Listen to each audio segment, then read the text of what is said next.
Hello, everybody. Juan Ochoa, JGO Mortgage. Welcome to the second episode of JGO Entrepreneur Series. Today, I'm going to go over a little bit of my investor um, history expertise that I have and that enabled me to get my first multi-unit property here in California. Before I get into the details of that transaction, I'm going to give you a little background. As many of you might know, I started a rehab business in the state of Maryland during COVID. And we started doing a few properties back and forth around 2021. We started doing some rehabs. We ended up doing about 8 and then pivoted to new construction, single family homes. The reason we pivoted was because there was not a lot of rehabs left, and there was plenty of land in that area of Maryland.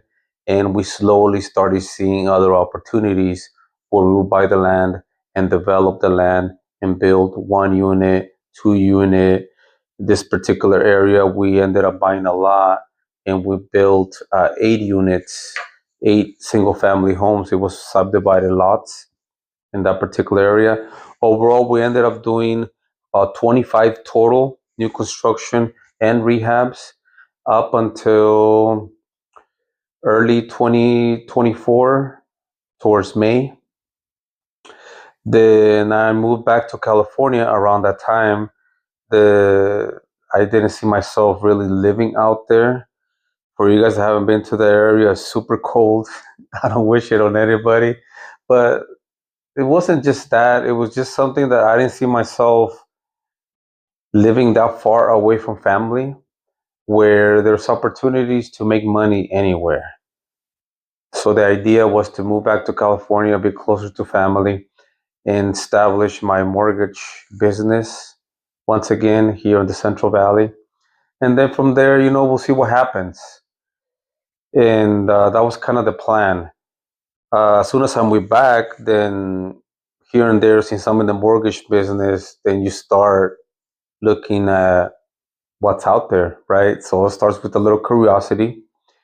And sooner than later, I come up into this property in Merced, uh, about 4 blocks from downtown, a 3 unit property that had gone for sale.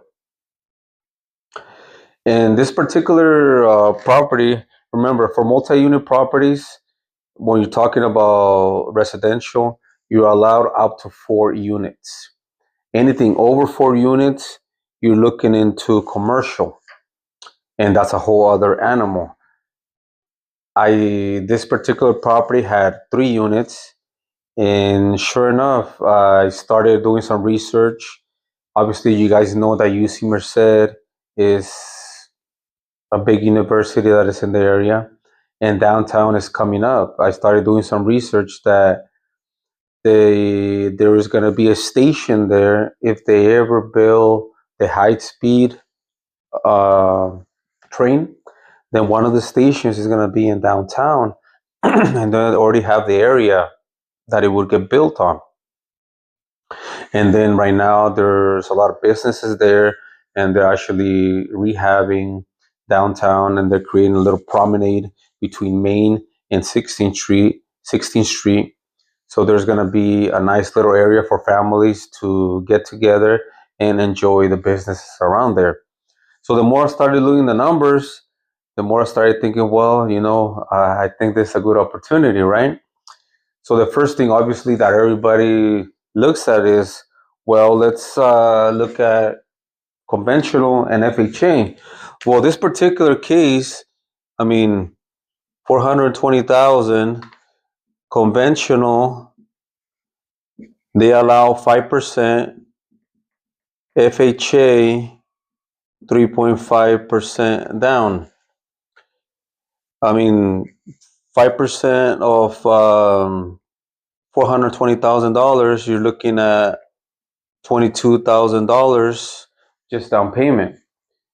And those are the the programs that we're all accustomed to, right? Like everybody's like, oh, a lot of people don't even know that FHA allows this in conventional. So just FYI, you could buy up to 4 units for as minimal as 5% or 3.5% down. My issue was that I had just moved back to California. I was winding down operations in Maryland, and I didn't have that consistent income anymore. For FHA and conventional, you need to have that consistent monthly income in order to qualify. And I didn't have that. So then I started talking to lenders, and they're like, well, Juan, with your resume, you are considered a seasoned investor. And seasoned investors, there's other programs that we could tap into that can help you obtain properties because you understand the rehab business and you have your resume to back it up. Well, one of the ones that really intrigued my mind was this was just a 10% down. So they were telling me that with $42,000, I was able to purchase it. And on top of that, they would give me $62,000 for rehab. And I was like, wow, I like that. I like that. I mean, who gives you that type of money to do some type of rehab like that? And I started, the more I thought about it, the more it made sense. And I was like, okay, let's do it. Let's do it. So I ended up getting it the end of May 2024, and then started working on the rehab around summer because there were some tenants there. So they needed to get their 60-day notices and all of that. I started working on that. And sure enough, I don't know, for some of the people that have done rehabs, once you start peeling back the layers is when you really start finding out how much you're going to put into the property. Obviously, my idea was to probably put around that, maybe 62K, maybe 70, 75. But then once you start opening it up and you start seeing the issues that come up, that happens in every rehab. One of the first things was obviously new countertops, new flooring. It had a lot of carpet. It was really old, so that had to go. And then once we started peeling up the walls, we noticed that they had knot and tube wiring. This electrical wiring that they used it up until 1930. So imagine how old that was. And I'm surprised it was still working. So obviously had to rewire the whole property. I'm just talking about the main house, the 1,700 square foot one. The 2 units in the back were 1,600 and 1,600. I mean, I'm sorry, 600 and 600. So that had to do a complete rewire of the whole property. So obviously that was added cost.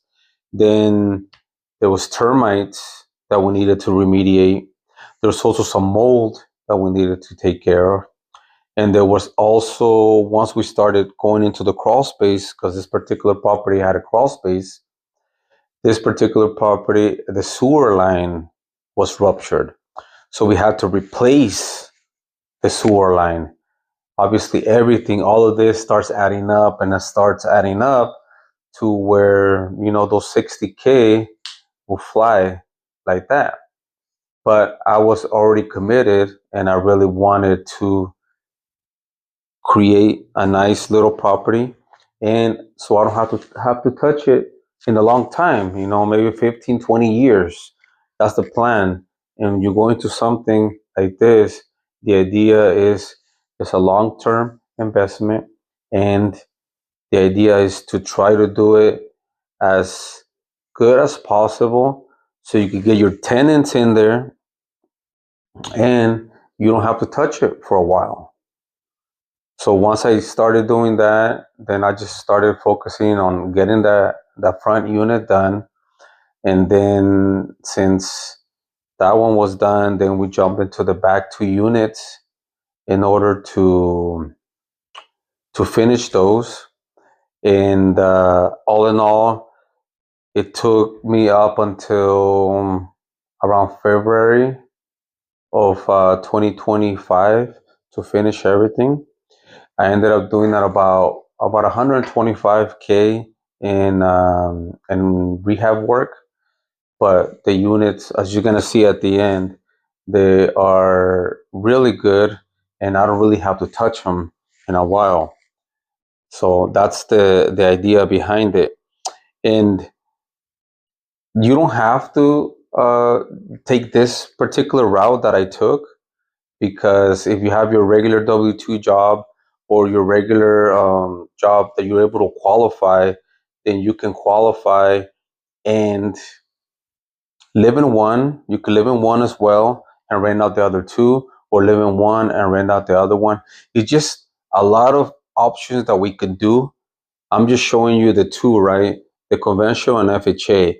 And then the third one that most people don't know and that we have it available is, if you want to get into something like this, then this option, and you have some, the main thing that did it here was that I had some experience, and that's how I was able to make it work.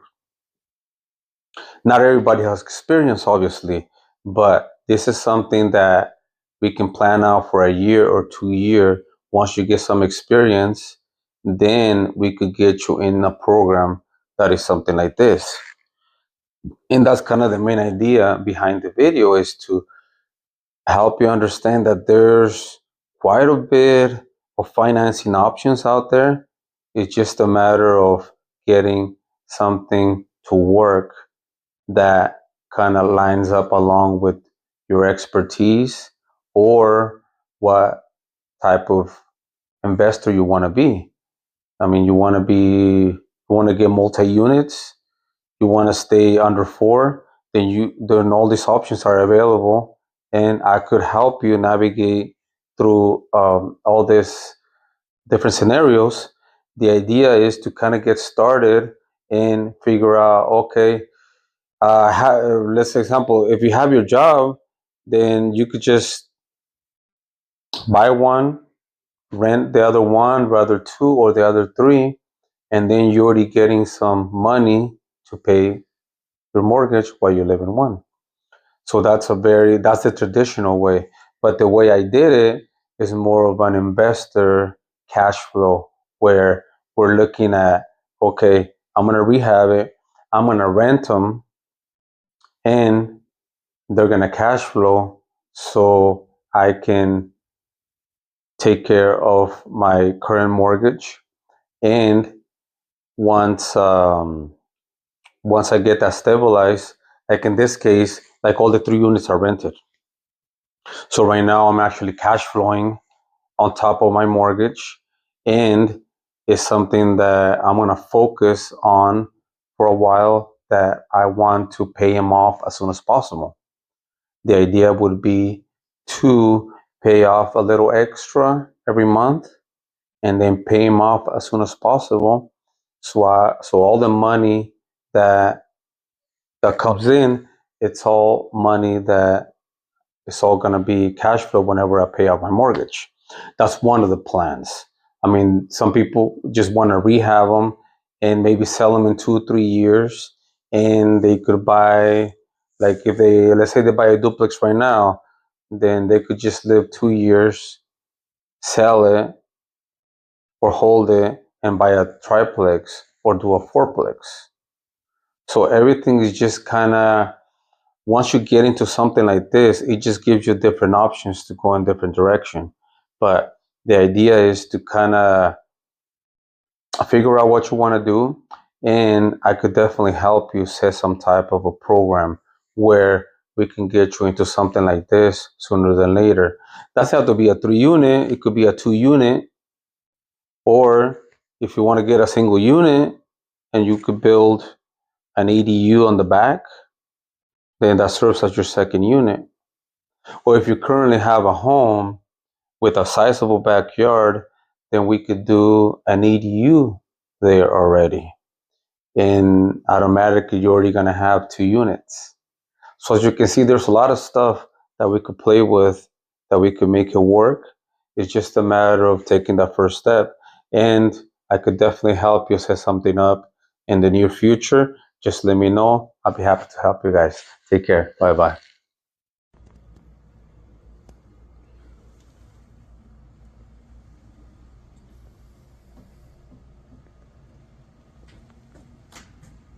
Y si luego que se seque bien seco, porque si llega seca, si no, tiene que dejarlo que se seque bien, porque si no,